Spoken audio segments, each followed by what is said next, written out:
ছোট ভাই রিয়ান। চঞ্চল স্বভাবের রিয়ান প্রথমে ড্রয়িং রুমের পর্দা সরিয়ে ড্রয়িং রুমের ভেতরে তাকালো। দেখলো ড্রয়িং রুমে কেউ নেই। তারপর আস্তে আস্তে বোনের বেডরুমের দিকে পা বাড়ালো। হঠাৎ হাতের ডান দিকে তাকাতেই তার বেআইন মিনার রুমের দিকে চোখ পড়ল। মিনা বিছানার উপর পড়ে আছে, বুকের উপর ওড়না নেই। দূর থেকে দেখেই রিয়ানের মনে কামনা বাসনা উদয় হলো। ভালো করে ডানে বামে তাকিয়ে আস্তে আস্তে মিনার রুমের দিকে পা বাড়ালো। রুমের ভেতর ঢুকে বিছানার কাছে এসে রিয়ান কামনার দৃষ্টিতে মিনার পা থেকে মাথা পর্যন্ত দেখতে লাগলো। কিন্তু সে বুঝতে পারল না মিনা কেন এভাবে শুয়ে আছে। রিয়ান মিনার হাত ধরে টান দিল, কিন্তু মিনা কোনো সারা শব্দ দিল না। রিয়ান মনে মনে বলল, এটাই মুখ্যম সুযোগ, আমার নাদুস নুদুস বিআইনটাকে আজ ভোগ করবই। এই বলে আস্তে আস্তে মিনার উপর ঝাঁপিয়ে পড়বে। এমন সময় রিয়ান বুঝতে পারল তার কলার কে যেন পিছন থেকে টেনে ধরেছে। রিয়ান পেছনে ফিরে তাকিয়েই দেখলো কেউ নেই। তার মনে প্রশ্ন জাগলো, রুমের মধ্যে যদি কেউ না থাকে তাহলে আমার কলার ধরে টান দিল কে? রিয়ান ভাবতে ভাবতে রুমের চতুর্দিকে তাকালো, কিন্তু কাউকেই দেখতে পাচ্ছে না। আবারও সে মিনার দিকে কামনার চোখে তাকিয়ে আস্তে আস্তে মিনার দিকে এগিয়ে যাচ্ছে। এমন সময় হঠাৎ রিয়ানের গলা কে যেন চেপে ধরলো। শুধু হাতটা দেখা যাচ্ছে, কিন্তু ব্যক্তি তাকে দেখা যাচ্ছে না। রিয়ান প্রচন্ড ভয় পেয়ে গেল। এমন ভাবে গলা চেপে ধরেছে যে চিৎকারও দিতে পারছে না। রিয়ানকে দেওয়ালের সাথে চেপে ধরে আস্তে আস্তে শূন্যে তুলে ফেললো। রিয়ান সামনের দিকে তাকিয়ে তো তার চোখ কপালে উঠল। ভয়ঙ্কর চেহারার এক নারী তাকে শূন্যে তুলে ধরে রেখেছে।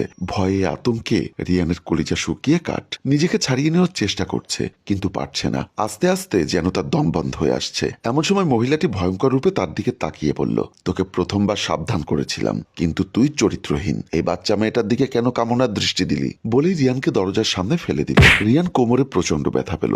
ব্যথায় কাতরাতে কাতরাতে আস্তে আস্তে বসা থেকে উঠল, কিন্তু তার দৃষ্টি ওই ভয়ঙ্কর মহিলার দিকে, যে তার দিকে তাকিয়ে হা হা করে হাসছিল। দরজা খুলে ভয়ে দিল এক দৌড়। তখনও মহিলাটি হাসছিল। ভয়ে আতঙ্কে দৌড়ে মেইন দরজার সামনে আসতেই বাইরে থেকে বাসার ভেতরে প্রবেশ করলো সূর্য। সূর্যকে দেখে রিয়ান কাঁদো কাঁদো গলায় বলল, ভাইয়া তুমি আমাকে বাঁচাও। সূর্য অবাক হয়ে বলল, কেন, কি হয়েছে? এমন করে হাঁপাচ্ছিস কেন? ভাইয়া, বাসায় ভয়ঙ্কর এক চেহারার মহিলা বসবাস করে, যার অনেক শক্তি। আমাকে শূন্যের উপর তুলে আছাড় মেরেছে। রিয়ানের মুখে এমন কথা শুনে সূর্য কিছুটা টেনশনে পড়ে গেল। অবাক হয়ে বলল, রিয়ান তুমি কি সত্যি বলছো?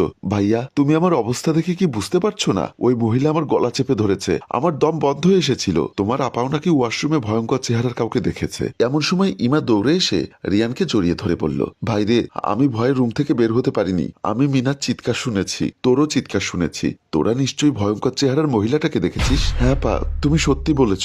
মিনার চিৎকার শুনে আমি ওর রুমে গিয়েছিলাম। তারপর ওই মহিলা আমাকে চেপে ধরে। সূর্য চমকে উঠে বলল, মিনা কোথায়? ওর কোনো ক্ষতি হয়নি তো? মিনা বেহুশ অবস্থায় বিছানার উপর পড়ে আছে। এখন বিশ্বাস করলে এই বাসাটায় সমস্যা আছে। সূর্য কোনো কথা না বলে দৌড়ে বোনের রুমের দিকে চলে গেল। কিন্তু ইমার রিয়ান দুই ভাই বোন ভয়ে আর মিনার রুমের দিকে যাচ্ছে না। সূর্য দৌড়ে মিনার রুমের সামনে আসতেই সূর্যের সারা শরীরে একটা গরম বাতাস যেন বের হয়ে গেল। সূর্য